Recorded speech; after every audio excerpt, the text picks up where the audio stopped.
Hello friends, welcome to Thaniyoruvan YouTube channel. இந்த வீடியோவில் வந்து ஒரு டேஸ்டியான ஈவினிங் ஸ்நாக்ஸ் தான் வந்து பார்க்க போகிறீங்க. ஆமாங்க, பணியாரம் தான் பண்ணியிருக்கோம்.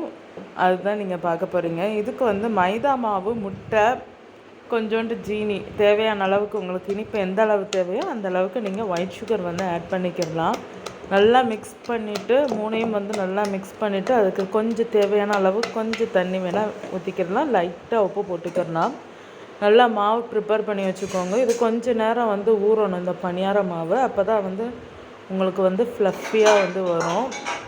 இல்லைன்னா வந்து கொஞ்சம் சாஃப்ட்னஸ் இல்லாமல் இருக்கும்.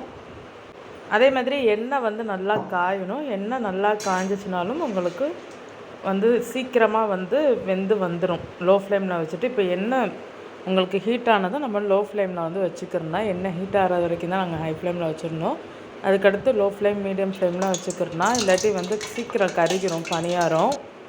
நீங்கள் இது கோதுமை மாவுலேயுமே வந்து இந்த பணியாரம் வந்து ட்ரை பண்ணலாம். நாங்கள் மைதாவில் தான் வந்து ட்ரை பண்ணியிருந்தோம் இந்த பணியாரம். உங்களுக்கு இந்த வீடியோ பிடிச்சிருந்தால் லைக் பண்ணுங்கள், ஷேர் பண்ணுங்கள், கமெண்ட் பண்ணுங்கள். மறக்காமல் நம்ம தனியொருவன் யூடியூப் சேனலை சப்ஸ்கிரைப் பண்ணுங்கள், ஆல் ஐக்கானை ப்ரெஸ் பண்ணுங்கள்.